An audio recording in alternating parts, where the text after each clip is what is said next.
अस्सलाम वालेकुम।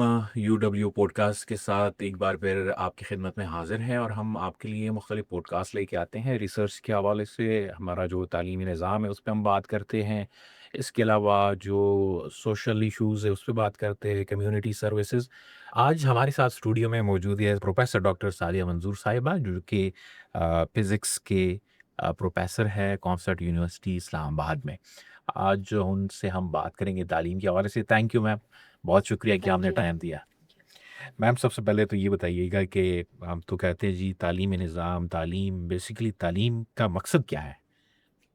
तालीम का मकसद मेरे ख़्याल में बेहतर इंसान बनाना है। हुँ, ऐसे इंसान जो कि इंसानी माशरे को आगे ले जा सकें। हुँ, हमारे यहाँ तालीम को एक ज़रिया बना लिया गया है, एक कागज़ का टुकड़ा हासिल करने के लिए जो डिग्री कहलाता है, चाहे वो किसी भी सूरत से हासिल की जाए।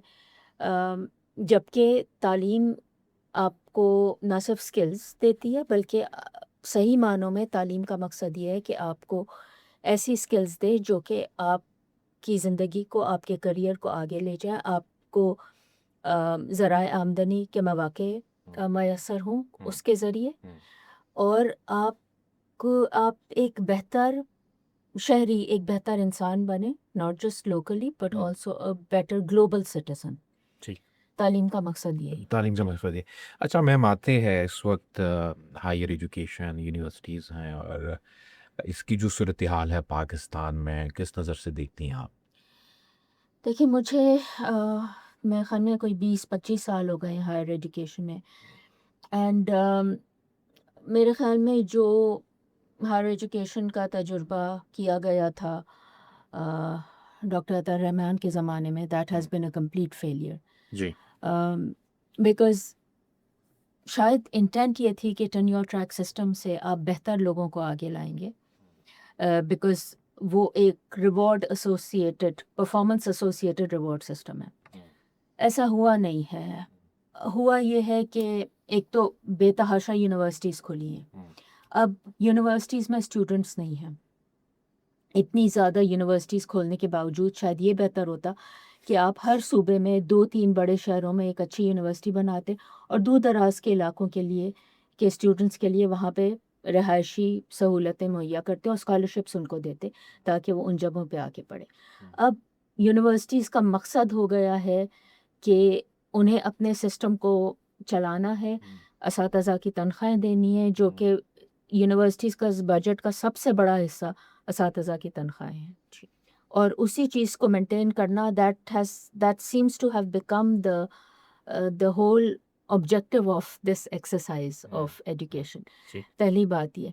उसमें फिर टीटीएस सिस्टम में बहुत सारे लोग आए, लेकिन जो इवैल्यूएशन क्राइटेरिया हैं, जो कि होने चाहिए, वो नहीं फ़ॉलो किए गए। Only numbers were counted. अच्छा, इसके 10 पर्चे पूरे हो गए, इसको एसोसिएट प्रोफ़ेसर बना लो, इसका इतना एक्सपीरियंस हो गया, इतने पर्चे हो गए, हुँ, ये हो गया, वो हो गया, इसको प्रोफ़ेसर बना दो। कहीं पर भी ये नहीं देखा गया कि वो शख़्स क्लासरूम में क्या कर रहा है या हुँ, क्या कर रही है। हुँ, और उसको हालाँकि बाहर के मुल्कों में इस चीज़ पर बहुत ज़्यादा तवज्जो दी जाती है।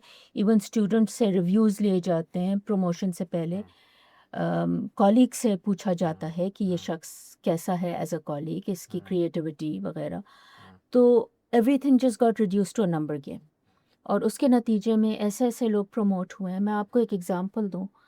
आई know of a case where a person was teaching, वो साहब अब प्रोफ़ेसर बन चुके हैं। He was teaching mechanics 101 first semester का कोर्स। हुँ, अच्छा, अब उनको इलास्टिसिटी पर सवाल बनाना था। उन्होंने शायद गूगल किया। जवाब वो सवाल उन्होंने बनाया मैकेनिक्स के कोर्स में, um, what is the cross price elasticity of demand? Um, उनको ये तक एहसास नहीं हुआ कि हुँ, इकोनॉमिक्स का सवाल है, फिज़िक्स का नहीं। फिज़िक्स का नहीं है। ये वाक़या सच है, हुँ, और वो साहब अब प्रोफ़ेसर बन चुके हैं। So the complete absence of checks and balances, the the focus on number game. Universities तो पैसे देती थी, आप इतने पब्लिश करो पर्चे, हुँ, आपको पैसे मिलेंगे। हुँ, भाई पब्लिश करना is part of your job. और अब जाके चूँकि अब फाइनेंशियल कंस्ट्रेंट इतनी हो गई है, हुँ, तो ये पैसे मिलना बंद हुए हैं, लेकिन अभी भी फैकल्टी की तरफ से शोर उठता है कि जी हुँ, हमें पैसे नहीं मिल हुँ, रहे पब्लिश करने ठीक। के। तो ये बहुत सारी पॉइंट्स जो आपने हाईलाइट की और बिल्कुल इसमें ये हकीकत है। तो इसका हल क्या है? ठीक किस तरह करेंगे? देखें, इसका जो 2 इसके पहलू हैं। एक तो जो आपके पास स्टूडेंट पढ़ने के लिए आ रहा है, वो मतलब मैं निकाल के देखती हूँ ना, जो सब्जेक्ट मैं अभी पढ़ा रही हूँ, अगर मैंने वो 10 साल पहले पढ़ाया हो, जो एग्ज़ाम पेपर मैं आज बना रही हूँ और जो 10 साल पहले बना रही थी, उसमें बहुत वाज़ेह फ़र्क है। अच्छा। I have been forced to dumb down, to dumb down, to dumb down. क्योंकि आपके पास जो स्टूडेंट आ रहा है, वो उसको सिर्फ डिग्री चाहिए, उसको।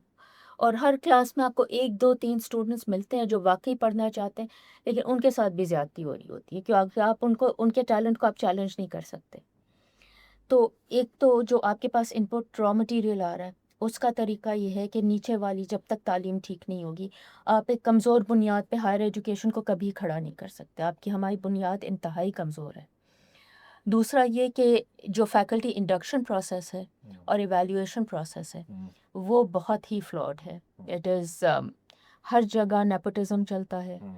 हर प्रोफेसर चाहता है कि मैं अपने ही स्टूडेंट को रख लूँ फैकल्टी पे, चाहे जी। वो उससे आप देखें जितने भी सिलेक्शन बोर्ड्स होते हैं, मैं खुद बैठी हुई हूँ एज सब्जेक्ट एक्सपर्ट। ज़ोर या ये होता है कि जी इंटरनल कैंडिडेट को आप लें, बाहर वाला चाहे एमआईटी से पढ़ के आया हो, that person will be at a disadvantage. पढ़ के आया हो या पढ़ के आई, it's the internal dynamics which is very flawed. जी। तो फैकल्टी इंडक्शन प्रोसेस और उसके बाद फैकल्टी इवैल्यूएशन प्रोसेस, ये ऑनेस्टली नहीं हो रहे हैं। हाँ, उस पे काम करना पड़ेगा तो तब इसके रिज़ल्ट आएँगे। अच्छा मैम, ये एज़ अ टीचर फ़िज़िक्स के पहले हम देखते थे बहुत सारे लोग जो है वो एनरोल होते थे फ़िज़िक्स में। आजकल आप समझती हैं कि वो रेशियो जो है वो कम हो गया है और आजकल क्या स्कोप है फ़िज़िक्स का?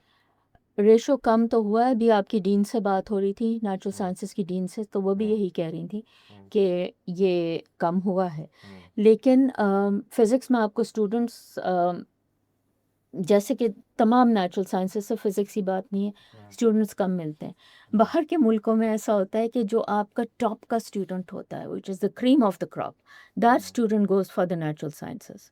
ठीक है। सेकंड ग्रेड, थर्ड ग्रेड फिर और जगहों पे जाते हैं। यहाँ पे चूँकि हमारे पास इंडस्ट्री नहीं है, तो हमारे पास उस तरह से फ़िज़िक्स का स्कोप नहीं है या हुँ, नेचुरल साइंसेस का नहीं है। अम, लेकिन उसके बावजूद आप ऐसे स्टूडेंट्स प्रोड्यूस कर सकते हैं जो बाहर अंडरग्रेड डिग्री, देखें आपकी बहुत इनिशियल डिग्री होती है। उसमें आप फ़िज़िक्स तो पढ़ा रहे हैं, आप उससे ज़्यादा उनको सोचने का तरीका बता रहे हैं, आप उनको क्रिटिकल थिंकिंग बता रहे हैं, और वो लोग फिर आगे जाके इसको बेशक और डिसिप्लिन्स में वो चले जाएँ, लेकिन ये चीज़ हमेशा उनके लिए यूज़फुल रहती है। हुँ। अच्छा मैम, एक और चीज़ जो हमारा तालीमी निज़ाम है उसमें एक है चीटिंग का जो है ये बहुत ज़्यादा किस तरह ये तालीमी निज़ाम को जो है मुतासिर कर रहा है और उसको किस तरह ये हम ख़त्म कर सकेंगे? ये देखें, ये बहुत ही बड़ा मसला है, मेरे खुद साथ अभी हुआ है। After such a long career, for the first time I discovered one of my students cheating, और हुँ, बड़ी प्लानिंग से हुँ। मोबाइल किस जी, तरह बिल्कुल। छुपाया गया था हुँ, एंड एवरीथिंग। और ये बहुत डिस्टर्बिंग है, और उसने पूरा का पूरा क्वेश्चन पेपर मेरा चैट जीपीटी पे सॉल्व किया हुआ था। बिल्कुल ऐसे ही है वो, आप ठीक। देते हैं वो आपको हाँ। सॉल्व कर दे। अच्छा, अब हर यूनिवर्सिटी में एक है अनफेयर मीन्स कंट्रोल कमेटी, जहाँ पे ये जाते हैं हुँ, ऐसे केसेस और उनको सज़ा होती है ये वो। जी। लेकिन देखें, इसमें एक तो ये कि चूँकि ये इतना ज़्यादा रैम्पेंट है, हुँ, तो इसमें सज़ाएँ बहुत सख्त करनी होंगी। हुँ, पहले हमारी यूनिवर्सिटी में सज़ा होती थी कि जो भी स्टूडेंट चीटिंग करते हुए पकड़ा जाए, उसके उस सेमेस्टर के सारे पेपर्स कैंसल हो जाते थे। So that semester was multiplied by 0। फिर लोगों के दिल नरम पड़ गए। उन्होंने कहा नहीं, नहीं, नहीं, सिर्फ़ जिस पेपर में चीटिंग करता है, हुँ, उसी पेपर को कैंसल करना चाहिए। ठीक। अब जो स्टूडेंट फ़ेल हो रहा है, उसको तो पता है मैं फ़ेल हो रहा हूँ। वो कहेगा मैं दाँव क्यों ना लगा लूँ? पकड़ा गया तो हुँ, वैसे भी फ़ेल हो रहा हूँ, पेपर हुँ, कैंसल हो जाएगा। तो ये हुँ, तो एक तरह से आप इंसेंटिवाइज़ कर रहे हैं चीटिंग को। ठीक है, आप उनसे कुछ कर लें, आपका मोबाइल फ़ोन जमा करा दो, एक मोबाइल फ़ोन उनके कपड़ों के अंदर होगा। एआई के देखें सबसे एक तो एग्ज़ाम के हवाले से है, ठीक है? हुँ, दूसरा ये कि मुझे याद है मैंने अपना अंडरग्रेड जर्मनी से किया था। हुँ, हम लोग सेमेस्टर के 4 कोर्सेज़ फ़िज़िक्स के पढ़ते थे। हर हफ़्ते हमें हर कोर्स के 10 प्रॉब्लम मिलते थे सॉल्व होने को। उस वक़्त इंटरनेट, गूगल कुछ भी नहीं था। हुँ, हम 3 लड़कियाँ एक रूम में होते थे, roommates. We would sit on the same table, solve 10 questions, चाहे रात के 2 बज जाएँ, 3 बज जाएँ। लेकिन वहाँ इतनी इंटेग्रिटी थी लोगों में कि हम अगर आप मेरी रूममेट है, मैं यहाँ बैठ के सवाल कर रही हूँ, मुझसे नहीं हो रहा, I would not ask you. हम ब्लैंक शीट दे देते थे अपने टीचर को कि ये सवाल हमसे नहीं नहीं हुआ। हुआ, तो बिल्कुल ये ऐसा। ऑनेस्टी हमको अपने अंदर क्रिएट करनी है। और असाइनमेंट्स के थ्रू आप प्रॉब्लम सॉल्विंग सीखते हैं। अब होता ये है कि स्टूडेंट असाइनमेंट चैट जीपीटी से कर लेता है, 100 में से 100 नंबर मिल गए। अगर एग्ज़ाम में क्वेश्चन आ गया 0, तो हालांकि मैं हर कोर्स से पहले उनको समझाती हूँ, देखो असाइनमेंट्स के 10 नंबर हैं, टोटल वेटेज 10 है। उन 10 नंबरों के लिए तुम अपने फाइनल के 50 मार्क्स को मत गवाओ। लेकिन नहीं समझ आता, they still do the same. ठीक। अच्छा मैम, एक और चीज़ के ख़ास तौर पे लैब की अगर बात की जाए, साइंस लैब की, प्राइमरी लेवल पे या बाकी हमारे जो तालीमी निज़ाम है उसकी कितनी अहमियत है, इस हवाले से भी बता दीजिएगा।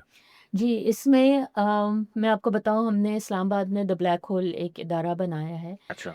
जहाँ पे अ, उसका उसके बुनियादी मकासद में है कि हम क्रिटिकल थिंकिंग को प्रमोट प्रमोट करें, करें। यूथ के लिए ख़ास तौर पे। और वहाँ हमने स्कूल के बच्चों के लिए साइंस लैब बनाई है, जहाँ पे मुख्तलिफ स्कूल्स के बच्चे आते हैं जो अंडर प्रिविलेज्ड इलाके हैं। वहाँ से अगर आ नहीं सकते बच्चे, हम खुद अपनी चीज़ें लेके उनके अच्छा। पास जाते हैं। तो इसमें एक ये देखें, साइंस आप एक्सपेरिमेंटेशन के बगैर नहीं पढ़ नहीं, नहीं सकते। पढ़ यू सकते। Have to live science, you have to experience science. और हमारा वहाँ पे हमारी कोशिश होती है कि बहुत छोटे छोटे एक्सपेरिमेंट्स हम बनाएं जो रोज़मर्रा की आम अशिया से आप असेंबल कर सकते हैं। और हम स्टूडेंट से कहते हैं कि ये चीज़ तुम लोग घर पे भी कर सकते हो, अभी किया यहाँ, जाके अपने छोटे भाई बहनों को करके दिखाओ। तो और वो बच्चे बहुत एंजॉय करते हैं। It really brings out that wow in them कि अच्छा, ये तो हमने सिर्फ पढ़ा था, अब हम इसको देख रहे हैं, कर रहे हैं। और अभी हम तो एक साइंस इंटर्नशिप प्रोग्राम शुरू कर रहे हैं। अच्छा। हमने पिछले साल भी किया था।